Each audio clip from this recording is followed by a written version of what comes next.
आधी रात का समय था और पूरे स्वर्णपुर महल में एक अजीब सी बेचैनी छाई हुई थी। राजा विक्रम सिंह अपने कक्ष में अकेले थे, लेकिन उन्हें बार बार ऐसा महसूस हो रहा था जैसे कोई साया उनके पीछे खड़ा है। अचानक उनके कमरे का भारी ओक का दरवाजा अपने आप बंद हो गया और मशालें एक झटके में बुझ गईं। राजा ने अपनी म्यान से तलवार निकाली, पर अंधेरे में उन्हें कुछ दिखाई नहीं दे रहा था। तभी कमरे के बीचों बीच एक नीली रोशनी फूट पड़ी और हवा में एक रहस्यमयी आकृति उभरने लगी। राजा की सांसें थम गईं, क्योंकि उस आकृति से उठने वाली ठंडक उनकी हड्डियों तक पहुंच रही थी। क्या ये कोई प्राचीन श्राप था जो उनके पूर्वजों ने छोड़ा था, या फिर उनके अपने बुरे कर्मों का फल? खिड़कियां तेज हवा से टकराने लगी और महल की दीवारों से किसी के सिसकने की आवाजें आने लगी। राजा को लगा कि आज उनकी मौत निश्चित है। वो चीखना चाहते थे, पर उनकी आवाज गले में ही फंस कर रह गई थी। सस्पेंस और डर के इस माहौल ने पूरे महल को अपनी चपेट में ले लिया था और बाहर खड़े पहरेदार भी अपनी जगह पर पत्थर की तरह जम चुके थे। नमस्ते, मैं हूं आपकी दोस्त और होस्ट पूर्वी। आज की इस रोमांचक और जादुई कहानी में आप सभी का स्वागत है।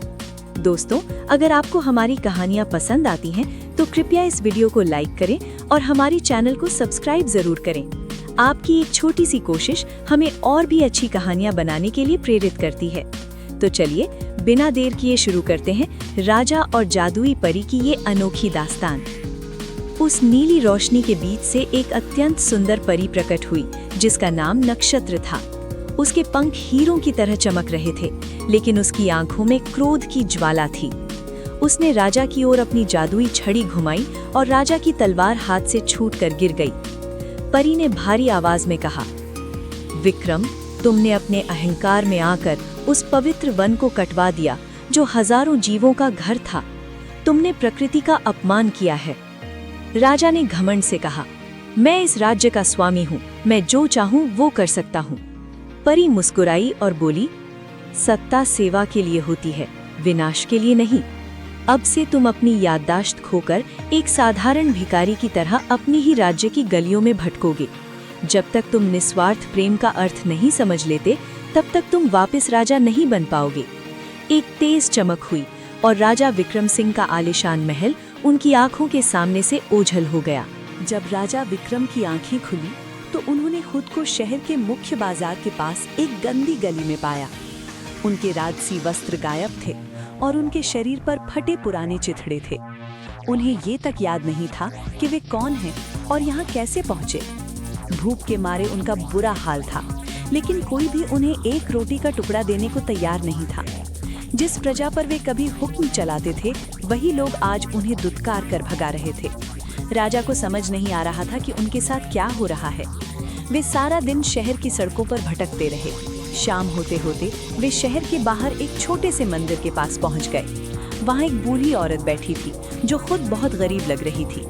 उसने जब विक्रम की हालत देखी तो अपनी आधी रोटी उनकी ओर बढ़ा दी। विक्रम ने झिझकते हुए वो रोटी ली और उसे खाते ही उनकी आंखों में आंसू आ गए। उन्हें महसूस हुआ कि एक छोटी सी मदद की कीमत क्या होती है। उस बूढ़ी औरत ने कहा, बेटा, इस दुनिया में सब कुछ अस्थायी है, केवल दया ही स्थायी है। राजा विक्रम उस रात मंदिर की सीढ़ियों पर सो गए।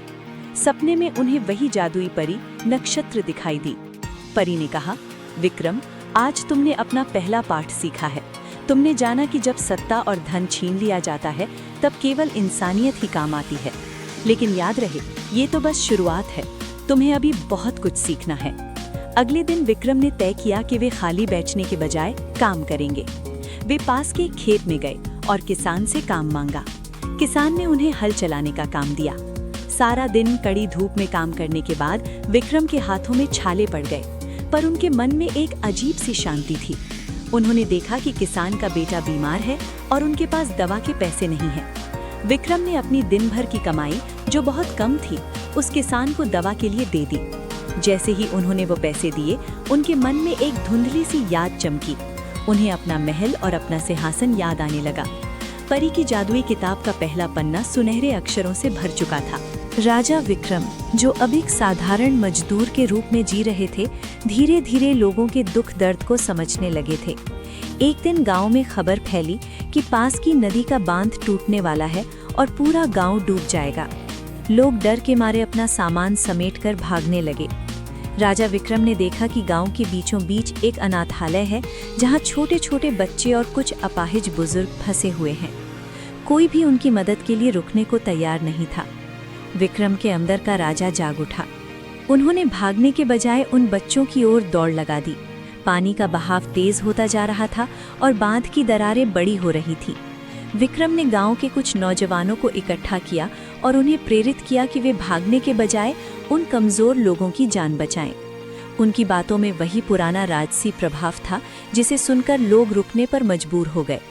विक्रम ने खुद पानी में उतरकर एक एक बच्चे को अपने कंधे पर बिठाकर सुरक्षित स्थान पर पहुंचाया। उनकी पीठ और पैर पत्थरों से टकराकर लहूलुहान हो गए थे, पर वे रुके नहीं। अंतिम बच्चे को बचाते समय अचानक बांध का एक बड़ा हिस्सा गिर गया और विक्रम पानी के तेज बहाव में बहने लगे। उन्हें लगा कि आज उनका अंत निश्चित है, लेकिन तभी वही नीली रोशनी फिर से पानी के ऊपर चमकी।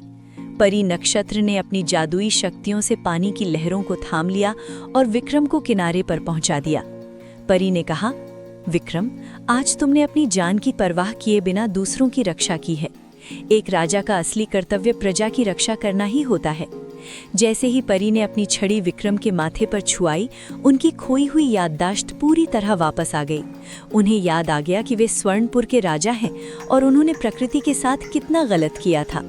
लेकिन परी ने उन्हें चेतावनी दी, अभी तुम पूरी तरह मुक्त नहीं हुए हो। तुम्हें अपने राज्य को उस संकट से बचाना होगा जो तुम्हारे अहंकार के कारण पैदा हुआ है। विक्रम ने हाथ जोड़कर परी से माफी मांगी और अपने राज्य को बचाने का संकल्प लिया। विक्रम वापस स्वर्णपुर की ओर चल दिए, लेकिन उन्होंने अभी भी अपना राजसी वेश धारण नहीं किया था। वे देखना चाहते थे कि उनके बिना राज्य की क्या हालत है। जब वे महल के पास पहुंचे तो उन्होंने देखा कि वहां सूखा पड़ा है और फसलें बर्बाद हो चुकी हैं। उनके सेनापति ने धोखे से सिंहासन पर कब्जा कर लिया था और प्रजा पर जुल्म कर रहा था। चारों ओर हाहाकार मचा हुआ था। राजा को समझ आया कि एक राजा के गलत फैसलों का खामियाजा पूरी प्रजा को भुगतना पड़ता है। उन्होंने एक गुप्त योजना बनाई। वे रात के अंधेरे में उन किसानों और मजदूरों के पास गए जिनकी उन्होंने मदद की थी। लोग उन्हें पहचान नहीं पा रहे थे, लेकिन उनकी वीरता की कहानियां अब पूरे राज्य में फैल चुकी थीं। विक्रम ने उन्हें संगठित किया और अन्याय के खिलाफ लड़ने के लिए तैयार किया। उन्होंने कहा, ताकत हथियारों में नहीं बल्कि सही उद्देश्य के लिए एक साथ खड़े होने में है। सेनापति को जब पता चला कि एक साधारण आदमी लोगों को भड़का रहा है तो उसने उसे पकड़ने के लिए अपनी सेना भेजी। विक्रम और उनके साथियों ने चतुराई से काम लिया। उन्होंने सीधे युद्ध करने के बजाय सेनापति के गोदामों के ताले तोड़ दिए और अनाज भूखी प्रजा में बांट दिया। इससे प्रजा का समर्थन पूरी तरह विक्रम के साथ हो गया। सैनिकों ने भी जब देखा कि उनका असली राजा, भले ही वे उन्हें पहचान नहीं रहे थे, उनके कल्याण की बात कर रहा है, तो उन्होंने विद्रोह कर दिया। सेनापति महल में अकेला पड़ गया। उसी समय परी नक्षत्र ने पूरे महल को अपनी जादुई रोशनी से भर दिया। सबके सामने विक्रम का असली रूप प्रकट हो गया। उनका साधारण वेश राजसी वस्त्रों में बदल गया। सेनापति थर-थर कांपने लगा और राजा के चरणों में गिर पड़ा। राजा ने उसे जेल में डालने के बजाय उसे राज्य से बाहर निकाल दिया और कहा, अधर्म की जड़ें कभी गहरी नहीं हो सकती। स्वर्णपुर की जनता अपने राजा को वापस पाकर खुशी से झूम उठी। सिंहासन पर वापस बैठने के बाद राजा विक्रम ने सबसे पहला काम उन वनों को दोबारा लगाने का किया जिन्हें उन्होंने कटवाया था। उन्होंने आदेश दिया कि हर नागरिक को कम से कम 5 पेड़ लगाने होंगे। उन्होंने शाही खजाने का बड़ा हिस्सा कृषि और जल संरक्षण के लिए खोल दिया। लेकिन चुनौती अभी खत्म नहीं हुई थी। परी नक्षत्र ने राजा को बताया कि उनकी परीक्षा का एक अंतिम चरण बाकी है। राज्य के उत्तर में एक प्राचीन गुफा थी जहां अधर्म का पत्थर रखा था। वो पत्थर राज्य की सारी खुशहाली सोख रहा था और उसे केवल वही हटा सकता था जिसका मन पूरी तरह शुद्ध हो। राजा विक्रम बिना किसी सैनिक के उस गुफा की ओर चल दिए। गुफा के अंदर का रास्ता बहुत संकरा और डरावना था। वहां कदम कदम पर भ्रम पैदा करने वाली आवाजें सुनाई दे रही थीं। किसी ने राजा को सोने चांदी का लालच दिया तो किसी ने अमर होने का, लेकिन विक्रम अपनी धुन में आगे बढ़ते रहे। उनके मन में केवल अपनी प्रजा का हित था। गुफा के अंत में उन्होंने वो काला पत्थर देखा जो धीरे धीरे धधक रहा था। जैसे ही विक्रम ने उसे छूने की कोशिश की, पत्थर से आग की लपटें निकलने लगी। राजा का हाथ जलने लगा, पर उन्होंने उसे नहीं छोड़ा। उन्होंने अपनी पूरी आत्मिक शक्ति बटोरी और पत्थर को जड़ से उखाड़ फेंका। पत्थर के हटते ही गुफा ढह गई, पर परी नक्षत्र ने राजा को सुरक्षित बाहर निकाल लिया। गुफा के बाहर निकलते ही राजा ने देखा कि पूरे राज्य में मूसलाधार बारिश होने लगी है। सूखा खत्म हो चुका था और धरती फिर से हरी भरी होने लगी थी। परी ने राजा को आशीर्वाद देते हुए कहा, विक्रम, आज तुमने सिद्ध कर दिया कि एक सच्चा राजा अपनी सुख सुविधाओं से ऊपर उठकर अपनी प्रजा और प्रकृति के लिए कुछ भी कर सकता है। तुम्हारा श्राप अब पूरी तरह समाप्त हुआ। परी अंतर्धान हो गई और आसमान में एक सुंदर इंद्रधनुष दिखाई देने लगा। राजा विक्रम ने अब अपनी दिनचर्या पूरी तरह बदल ली थी। वे रोज सुबह भेष बदलकर राज्य का दौरा करते थे ताकि किसी भी गरीब के साथ अन्याय न हो। उन्होंने एक नया नियम बनाया कि दरबार में कोई भी व्यक्ति बिना किसी रोक टोक के राजा से मिल सकता है। एक दिन एक छोटा बच्चा फटे कपड़ों ने उनके पास आया और बोला, महाराज, मेरे गांव में एक बड़ा दानव रहता है जो हमारी फसलें खा जाता है और हमें डराता है। राजा ने मुस्कुराते हुए कहा, बेटा डरो मत, मैं खुद तुम्हारे साथ चलूंगा। राजा ने अपनी तलवार ली और उस बच्चे के साथ गांव की ओर चल दिए।